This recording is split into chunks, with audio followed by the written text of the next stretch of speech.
Tēnā koutou katoa. Greetings, everyone.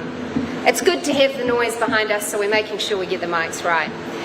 Thank you, Malcolm, for that kind introduction, and thanks to everyone who's taken the time to be here today.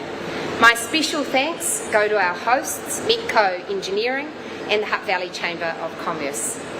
Let me also acknowledge my colleagues who've joined us, your local MP, the Hutt's fiercest advocate, and the man who dreams of Melling in his sleep, the Honourable Chris Bishop. He's also my Associate Minister of Finance. And together with him is the Minister of Education, the Honourable Erica Stanford. Can I also acknowledge your Mayor, Campbell Barry? It's great to have you with us. This factory is a bit of a different setting than the conference centre or ballroom ministers typically use for a pre-budget speech. Why? Because places like this are the engine room of the New Zealand economy. Our government knows that to speed up our economic recovery, we need to get this growth engine cranking. And I appreciate that economic growth can be a bit of an abstract concept. Well, it's the work that happens on this factory floor that is actually what economic growth is all about. The workers here at Metco solve problems. They come up with new products and manufacturing processes for a range of industries. They design and create clever components for customers around the world, producing everything from window stays through to bus stops. What have we got? I'm just going to make sure the sound's okay. They design and create clever components for customers, and they've grown successfully by making investments in their own machinery and technology, and by hiring and upskilling great people who come up with innovative ideas and then make them happen. The growth of businesses like Metco, and indeed all of the businesses I know are represented in this room today, has created good jobs and livelihoods for the people of the Hutt Valley. It's also allowed your businesses to make healthy tax contributions, which helps fund the government's investment in health services, schools, vital infrastructure and other important public spending. Thank you for that contribution. We do not take it for granted.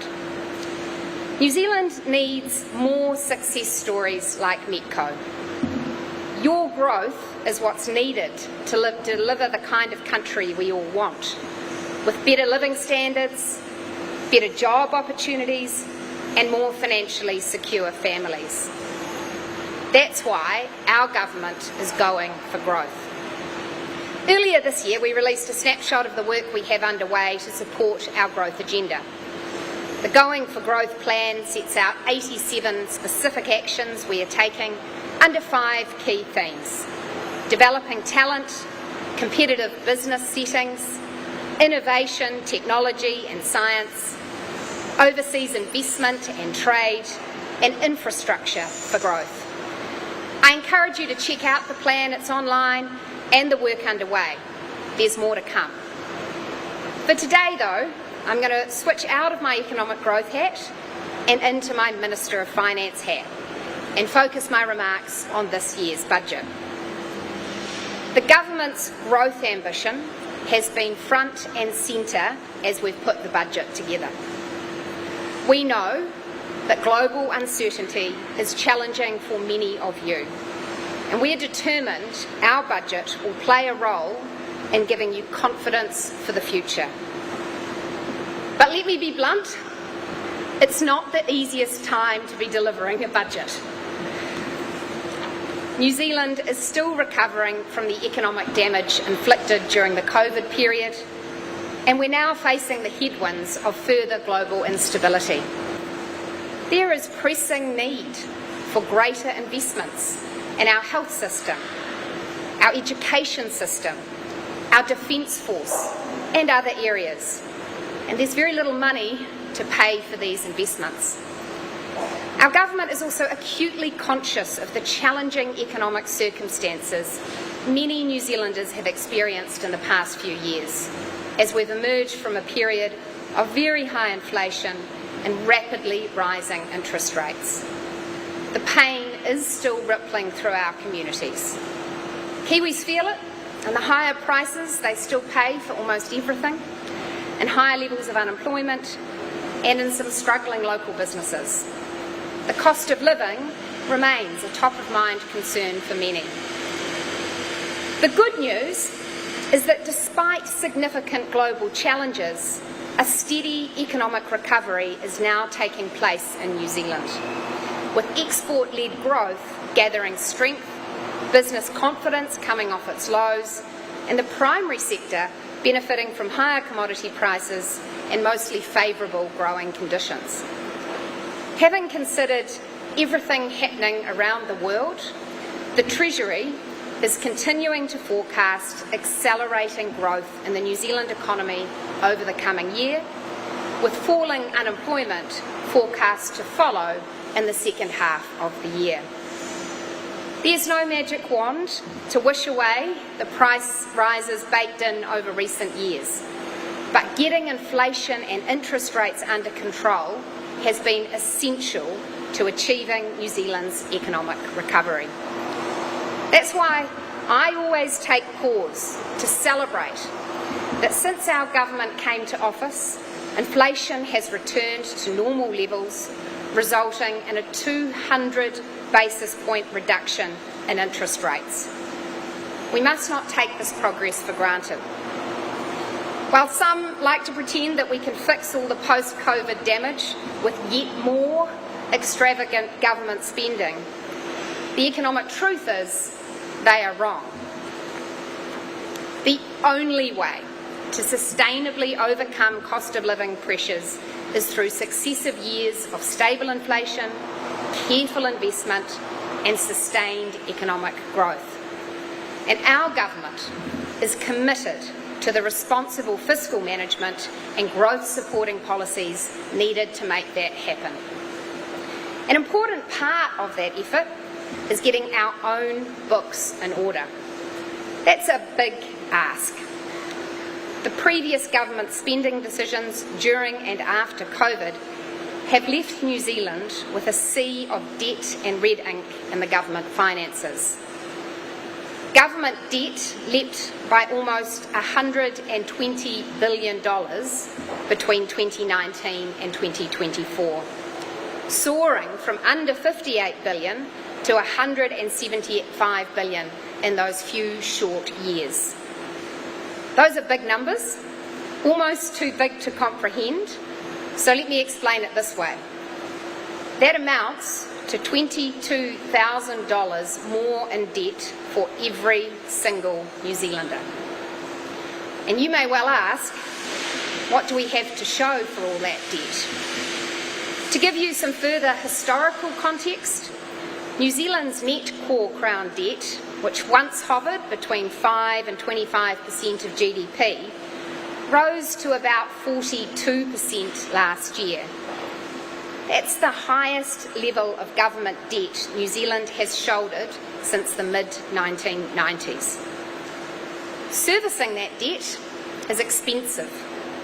The interest bill on government debt has soared from $3.6 billion in 2014 to $8.9 billion last year.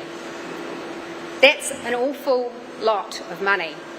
It's more than annual core crown expenses for the police, corrections, the Ministry of Justice, Customs and the Defence Force combined. And so our government's goal is to put net core crown debt on a downward trajectory towards 40% of GDP and in the longer term to keep it below that percentage. Why? Because allowing debt to keep spiralling would threaten the livelihood of every New Zealander. We must ensure our country is financially strong and resilient enough to effectively respond to whatever the future may throw, be it earthquakes, extreme climatic events, biosecurity incursions, or whatever it may be. We need the world to keep seeing New Zealand as a good country to invest in and lend to. Put simply, manageable government debt levels are an essential foundation for a strong economy and for your financial future. But achieving lower debt isn't easy because the government books remain out of balance. The post-COVID structural deficit has left a big gap between what the country needs to fund to deliver on the spending commitments previous budgets have made and what we need to earn to pay for that spending. The government is currently, rightly, borrowing billions to bridge the gap. Every Thursday afternoon, New Zealand Debt Management issues around $500 million of government bonds. Some of this is to roll over existing bonds that have expired, but large chunks of it are for new borrowing. It effectively means that the New Zealand government is borrowing $500 million every week. And that, by the way, is in addition to larger bond syndications we schedule each year. And that level of borrowing obviously can't go on forever, or else our kids and our grandkids will be left with unsustainable debt and considerable economic uncertainty. Most of you can probably relate to this if you think about your own household budget. Sure, sensible borrowing has its place, but no overdraft can be extended forever. And while you can keep giving the credit card a hammering for a while, left unpaid, it does eventually get declined. It's worth bearing this in mind next time somebody tries to suggest to you that the New Zealand government needs to spend more on something. The second question always needs to be, but how will we pay for it? Our government's plan is to reduce the deficit over time through a gradual program of consolidation and careful spending choices.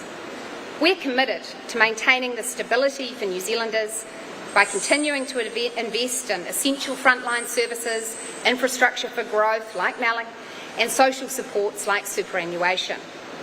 But delivering those things requires us to make careful choices about what we spend elsewhere. And that's why we have committed ourselves to ongoing reprioritisation and fiscal restraint. It isn't easy, but it is essential. Believe you me, I'd rather we were in clover with money to spend on all the good ideas I hear each day. But the reality is we are governing in tighter times. And economic growth is essential to our fiscal repair job. It's simply the most effective way to raise government revenue and to give us better choices for the future. Some have suggested a different approach. They say New Zealand should seek to close the deficit by simply adding more and higher taxes to Kiwis' wages, savings, wealth or capital. We reject that approach. Punishing Kiwis with higher taxes right now would undermine our economic recovery, strangle growth and threaten the economic stability New Zealand needs. It would pull the rug out from all those businesses and industries who are already just hanging on. And it would send an exodus of Kiwi talent and wealth to Australia and beyond.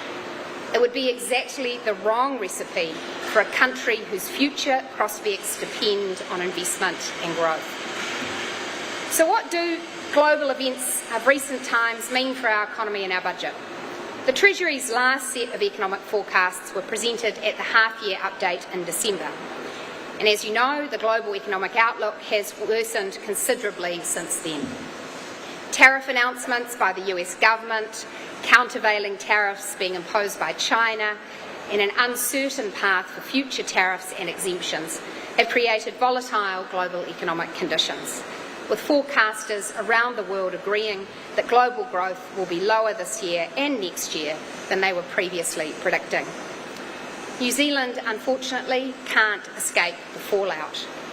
Accordingly, Treasury has adjusted the forecasts it presented in December, reducing their assumptions of real GDP growth in New Zealand in 2025 and 2026.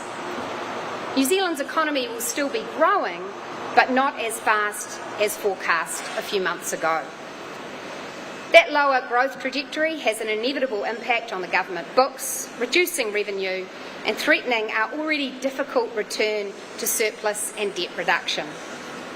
At the same time, it's clear that the country's need for investment has not lessened, whether it be in the infrastructure we need for a more productive future, the funding needed to meet pressures in our health service and education system, or the need to rebuild our defence capability to meet the challenges of a less stable world.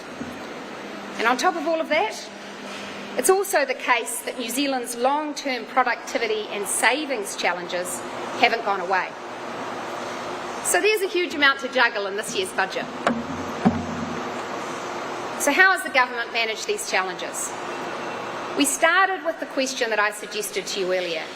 How do we pay for the things we need now without putting our future economic stability at risk? And our approach has been threefold. First, there has been a very high bar for new initiatives in this budget. I can confirm today that there will be no lolly scramble in this year's budget. New spending initiatives are strictly limited to the most important priorities. Our focus is on health, education, law and order, defence, and a small number of critical social investments. We have also found room for modest measures to support business growth and to provide some carefully targeted cost of living relief. Second, beyond a small number of exceptions, government departments are not receiving additional funding in the budget. We expect government agencies to adjust themselves to New Zealand's more limited fiscal means. This will require restraint in public sector wage increases and an ongoing commitment to getting more bang out of every buck. Third, we have undertaken a significant savings drive. That effort has involved ministers identifying areas of previously committed spending that can no longer be justified in light of the challenging circumstances New Zealand now faces. We've analysed spending decisions made by previous governments and re-evaluated them in the context of today's constraints. This has involved a line-by-line review of previous funding commitments, including money put aside in contingency. And this reprioritisation exercise has required careful consideration and some tough but necessary choices. At every step, we've asked ourselves two questions. One, can these dollars be justified when we are borrowing to pay for them? And two, can we be sure these dollars will do more good in this area than if invested in our most pressing priorities, like funding essential health services, better educating our kids, defending New Zealand's security, or ensuring our future growth? Taken together, the government's savings drive has successfully freed up billions of dollars. And those savings will now be redeployed to fund New Zealand's most pressing priorities. In this year's budget, we've also had to carefully consider whether, in light of these major global economic events, our fiscal strategy still remains achievable. Our strategy is focused on two key goals: putting net debt on a downward trajectory and returning the books to an Obergalex surplus by 2028, for all the reasons I previously laid out. This strategy matters. It matters for getting the books back in order, and that's about much more than a set of numbers. It's about keeping interest rates lower and providing a solid platform for future growth. It's about ensuring New Zealand continues to be seen as a stable, reliable place to invest in and lend to.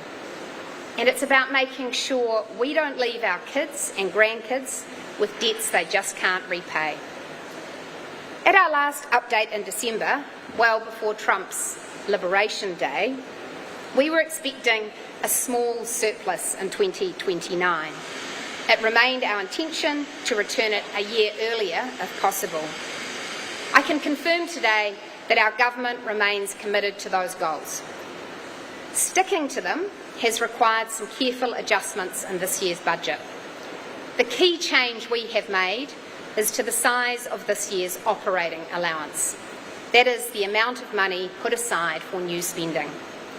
At the half-year update, the Treasury forecast that the allowance in Budget 2025 would be $2.4 billion. That was always a small envelope.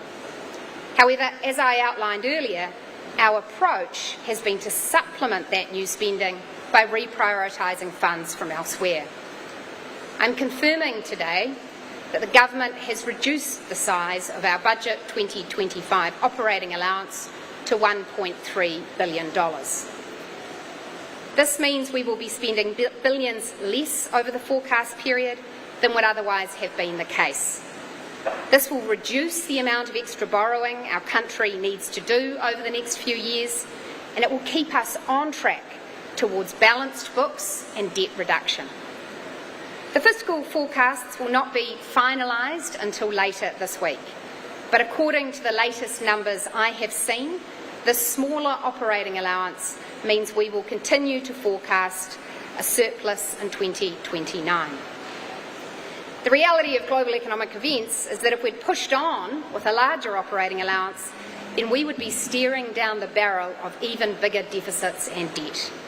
And so let me emphasise once again, our budget will still deliver increased investments in the things that really matter to Kiwis, like health, education, law and order, the Defence Force, business growth and targeted cost of living relief. I know those things are important to you and they're important to our government. And our careful reprioritisation approach means we can continue to make progress on today's priorities while ensuring New Zealand is better positioned to face the challenges tomorrow will bring. And I know those challenges loom large right now, but let's get real. Global instability may not be a passing trend. New Zealand cannot expect to keep borrowing as much as we are out into the future. The world doesn't owe us any favours.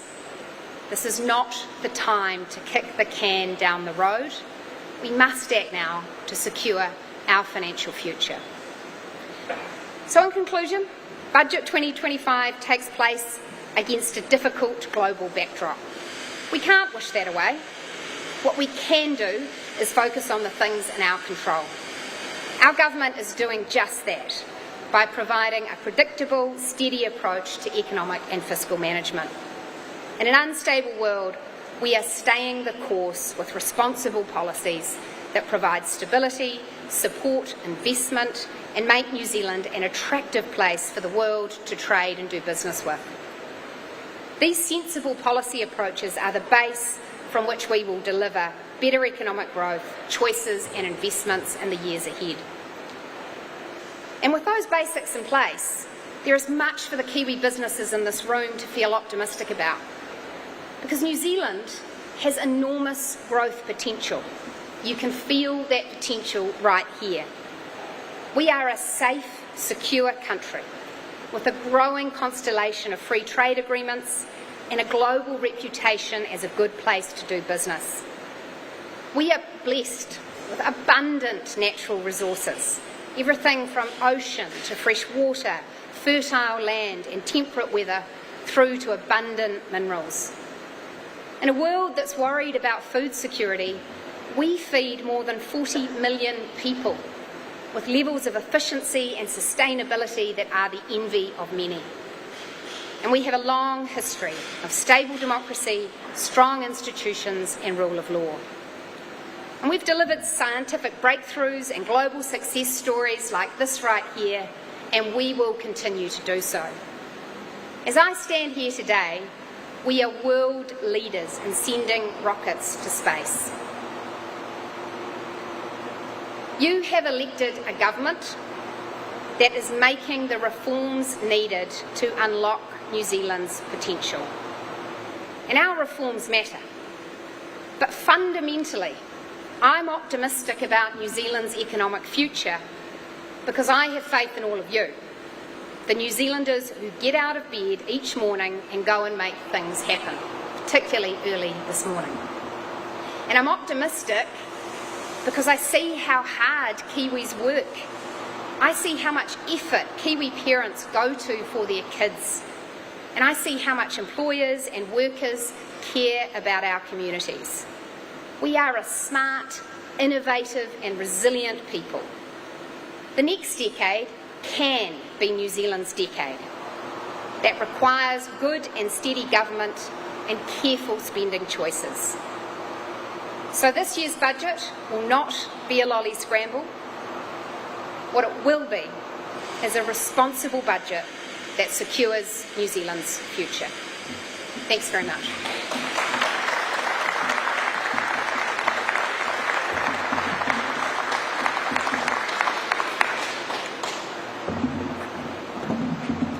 Thank you, Minister.